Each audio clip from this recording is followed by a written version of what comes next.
Kali ini saya akan membahas tentang kesaktian yang dimiliki oleh mantan Presiden Republik Indonesia Joko Widodo. Kali ini akan dikupas tuntas bersama Gus Mukti Ali dari lulusan Al-Azhar. Selamat menyaksikan. Bahwa kunci dari kesuksesan Pak Jokowi itu the power of birrul walidain. Saya pertama kali sowan ke Ibunda Noto Miharjo, ibunya Presiden kita Pak Jokowi. Saya pertama kali masuk itu di dalam hati saya ya Pak.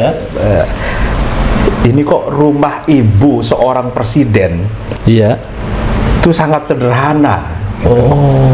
Iya, di depannya pun paling kalau saya lihat pelatarannya ya cukup untuk misalkan kalau ada parkir satu mobil sama paling 2 motor gitu. Lalu kemudian saya juga menjelaskan, lalu pas pampres biasa di situ ada kan, terus membantu menyiapkan teh, lalu kemudian kue-kue gitu.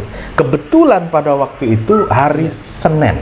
Oh, hari Senin Anda ke sana? Saya ke sana, terus saya disuruh minum, saya minum. Ibu nggak minum.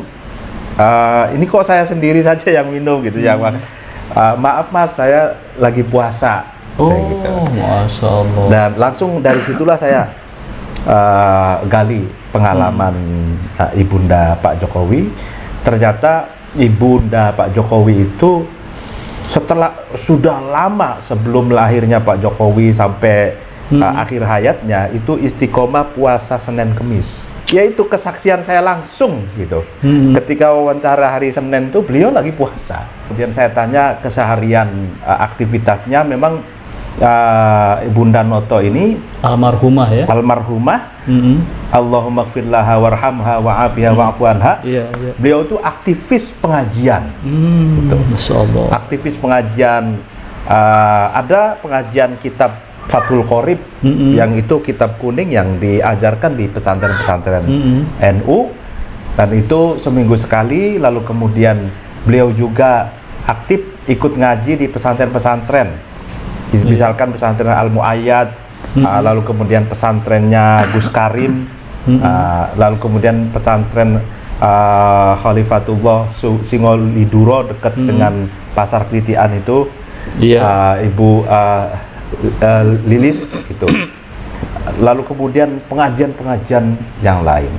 Orang NU itu punya keyakinan kalau anak sukses atau seorang yang sukses, itu bukan hanya soal ikhtiar, bukan hanya soal keberuntungan, tapi doa sang ibu. Ada behind-nya gitu kan ya. Makanya saya tanya, ibu ada doa-doa enggak dalam doa istiqomah lah, dalam setiap hari yang dibaca oleh ibu? Beliau jawab, oh iya Mas, saya sih kata kiai-kiai itu suruh baca 100 kali Al-Fatihah.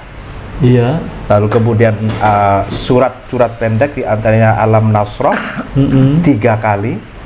Lalu kemudian surat Idza Ja'ala Nasrullahi wal Fath 3 kali. Dan Asmaul Husna dibacanya sehabis maghrib. Sehabis maghrib sampai selesai. Itu. Berarti sampai Isya itu? Sampai Isya, bahkan pokoknya sampai selesai kata beliau. Tidak menerima telepon, tidak menerima tamu. Kalaupun ada tamu, suruh nunggu. Istiqomah selama puluhan tahun. Dan istiqomah pula qiyamul lail.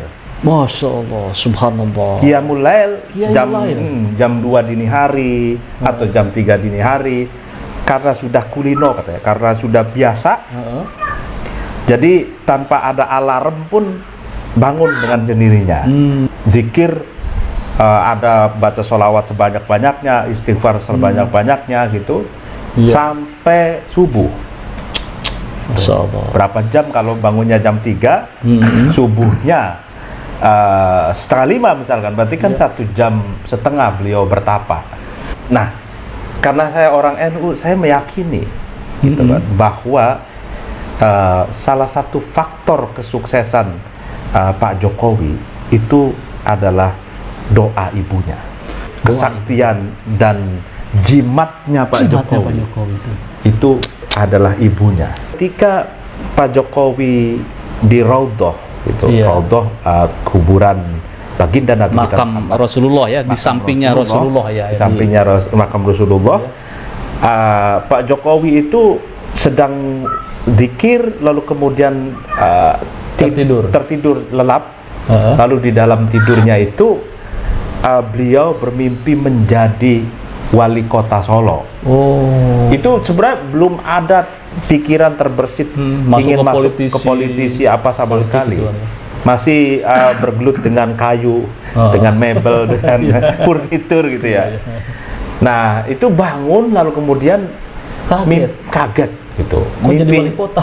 Iya, kok bisa jadi wali kota, saya tukang kayu gitu. Ini benar-benar mimpi nih. Mungkin Benar seperti itu. mimpi. Lalu di makam Rasulullah itu mimpinya. Berarti kan bukan mimpi sembarangan ini. Demikian pemirsa video dari saya, semoga bisa bermanfaat buat kita semua. Salam